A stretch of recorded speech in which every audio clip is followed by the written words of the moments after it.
Welcome to the deep dive. You've brought us some really intense source material today. A study that seems to connect massive global tech shifts with some pretty profound historical and, well, theological claims. That's right. We're looking at research arguing there's a direct link, a very specific one, between the Fourth Industrial Revolution, the 4IR, and what the author calls a veiled rendition of the Fourth Reich. Okay, so our mission here is to unpack the logic the source uses, right? Yeah. How it connects these huge concepts. Because this research, it views the whole 4IR thing as driven by, and these are the author's words, a sinister Luciferian agenda. It's deeply rooted in spiritual prophecy. Absolutely. The scope is, well, it's vast. The core thesis revolves around an attempt to essentially rule the world, like a modern tech-powered revival of the Holy Roman Empire. Wow. And it's crucial for you, the listener, to grasp the supposed endpoint according to the source, establishing a global political capital in Jerusalem, led by a figure identified as the biblical AntiChrist, or, quote, the future Führer. So that's where the high-tech revolution meets this very high-stakes prophecy. And the source gives a starting point. It claims this whole transition kicked off, or at least accelerated, in three global events we all remember: COVID, crypto, and climate change. Exactly. Those are presented as the initial protocols. Now, to really follow this argument, we need to get the terms straight first. The word Reich, it's German, basically means realm or kingdom. Okay. It's a common root in Germanic languages, like the Swedish Riksdag, the German Reichstag, even Frankreich for France. And according to this analysis, what's the end game for this supposed Fourth Reich? Total control. Absolute, technologically enforced control over all humanity. The author says the goal is no meaningful dissent. This massive ambition, which the source traces back to ancient prophecies about world empires, is supposedly the real engine behind the 4IR's technology push. Right. To frame the 4IR, the source looks back at the previous industrial revolutions. So the first IR, that was what, 1760s to 1840s, steam power, new manufacturing methods. Yeah, primarily in Britain, Europe, the US. Then came the second IR, late 1890s up to maybe the 1960s. That was all about standardization, electricity, mass production, the assembly line, still heavily dependent on human labor. And the third IR, starting late 50s, that's the digital revolution, the shift to electronics, computers, data processing, the personal computer age, basically. Which brings us right up to the Fourth Industrial Revolution, the 4IR, also called Industry 4.0. Now, the definition the source uses here is really key. It's all about massive data gathering, artificial intelligence, hyperconnectivity, think Internet of Things, Internet of Bodies, and smart automation of pretty much everything. So what makes the 4IR truly different from the others, according to this source? It's the fundamental goal. The source argues the 4IR is about merging man with machine. It's about transhumanism. This is seen not just as using tools, but as fundamentally altering what it means to be human, making the body itself part of a controlled network. That's a very different kind of control. But to understand the source's full claim, we need to look at its historical view. It traces this idea of the Reich back centuries, connecting it to the Holy Roman Empire and even biblical prophecy. Precisely. It links back to the book of Daniel, Nebuchadnezzar's dream of four empires. The fourth beast, or the fourth kingdom, is usually interpreted as Rome. Right. And the source argues this Roman system, this sort of imperial structure, didn't fully disappear, but continues into a final form, a 10-toe confederation.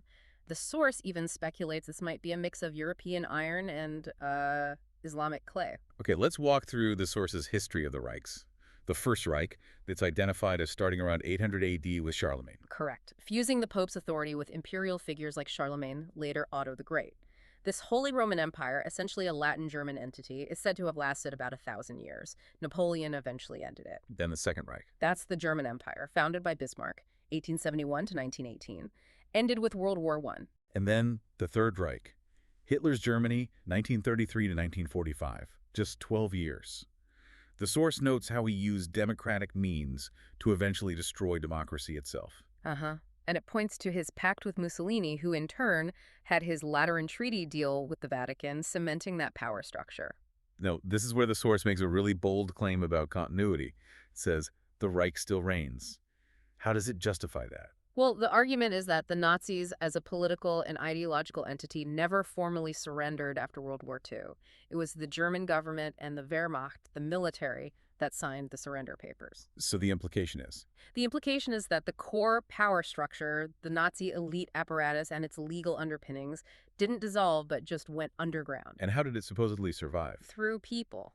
The source claims that top Nazi scientists, intelligence officers, and administrators weren't just pardoned, but actively recruited by U.S. intelligence agencies after the war. Through operations like Paperclip. Presumably, though, the source focuses on the outcome, claiming these individuals were foundational in creating or shaping key agencies like the CIA, NSA, NIH, DARPA, and even NASA. So the argument is that this allowed the Reich's ideology and operational capability to survive, embedded within Western structures, and eventually move beyond them. Exactly. The power structure evolved, legally existing, operating within, and then influencing international bodies. Which brings us to the claim about today. How does the source connect post-WWII intelligence work to groups like the World Health Organization and the World Economic Forum? The source posits a long-term strategy of infiltration, that these UN-affiliated or globalist bodies, specifically the WHO and WEF, became the new vehicles. So the Reich's current form, according to this view, operates through these organizations, pushing the 4IR agenda to ultimately bring in the AntiChrist figure. Okay, so if the system went underground and resurfaced in these global bodies, how is it supposedly implementing its plan now? This leads to the three-pillar implementation you mentioned earlier. Yes. The COVID cryptoclimate sequence. The source frames these not as separate crises, but as interconnected narratives deliberately used to generate fear and gain control, pushing people towards giving up sovereignty, both bodily and financial. Let's break that down. The COVID protocol first. How did that fit in, according to the source? It served as the entry point, the justification to, quote, contaminate, cull, and control humanity. And the linchpin connecting all three pillars is biometrics. Using unique biological data, fingerprints, facial recognition, maybe even DNA or health data eventually for digital identification, your body becomes your ID. And this links back to the 4IR's core idea. Directly. The source highlights Klaus Schwab, formerly of the WEF, stating plainly that the 4IR means the merging of man with machine. It presents this not as a metaphor, but a literal goal. And the source offers examples of this push. It mentions things like arrests in Germany back in 2022, people protesting vaccine mandates or lockdowns being labeled extremists. The idea is that dissent against this merging process, this biometric integration, is actively suppressed. It also mentions Dr. Robert Malone. Yes, citing him as one of the inventors of mRNA technology, who publicly warned against its use in mandates. The source frames the COVID vaccine mandates as essentially a large-scale beta test. A test for what exactly? For linking bodily compliance, getting the shot, to a global digital identity and transaction system. Which connects to the next pillars. Crypto and climate. How does that work in the source's view? The argument is that people are being conditioned to relinquish their bodily sovereignty for this new kind of merged existence. After a rapture reset, their term, the COVID-style mandates, using biometrics, will link your physical body to a cryptocurrency wallet, likely through patented blockchain tech. So your biometric ID becomes your digital wallet key. Essentially. And then this digital ID and wallet system tied to your body gets linked to carbon credits. This is the climate angle. How would that function? Imagine your daily activities, travel, consumption, maybe even what you eat are tracked and assigned a carbon score. Your digital wallet tied to your bio-ID would have a carbon credit limit. And if you exceed it? Your ability to transact, to buy and sell, could be restricted or temporarily shut off. It effectively creates a digital control mechanism based on environmental compliance, enforced through your bio-linked finances. The source sees proof of this direction already. It points to agreements like the one at the COP27 meeting, which apparently supported implementing the infrastructure related to COVID passports, suggesting this fusion of health, finance, and environmental tracking is actively being built. This really brings us to the technology. Why now? Why is this Fourth Reich possible in the 21st century when the Third Reich wasn't?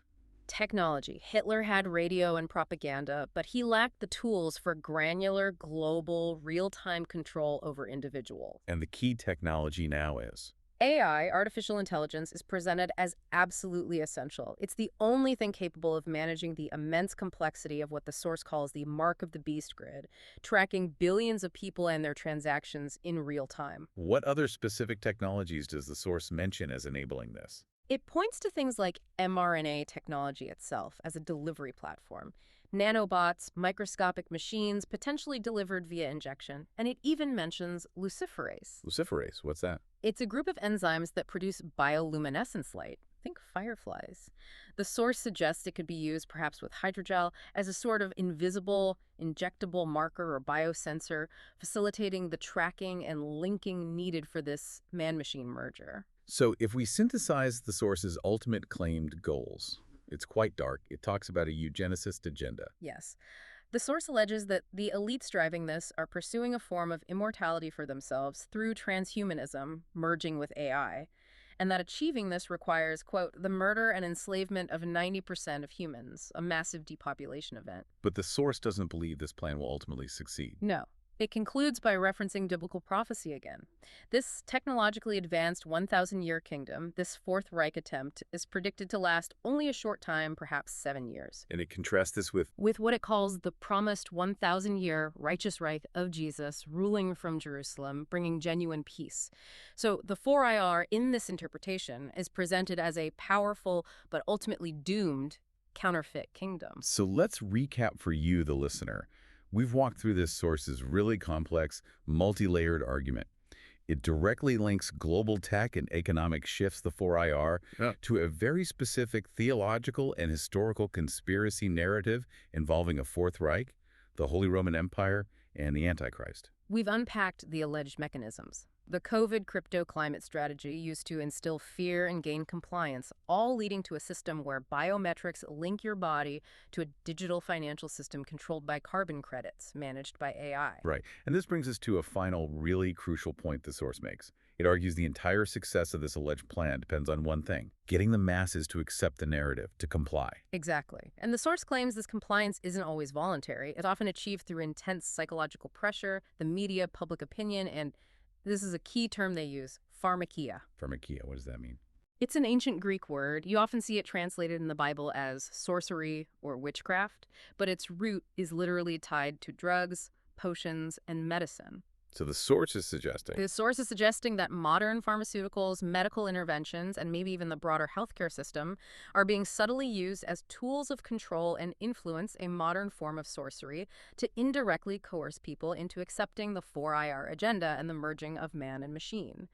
That's certainly a provocative idea to consider how much pressure, medical or psychological, shapes our acceptance of large-scale societal shifts. Something to definitely think about.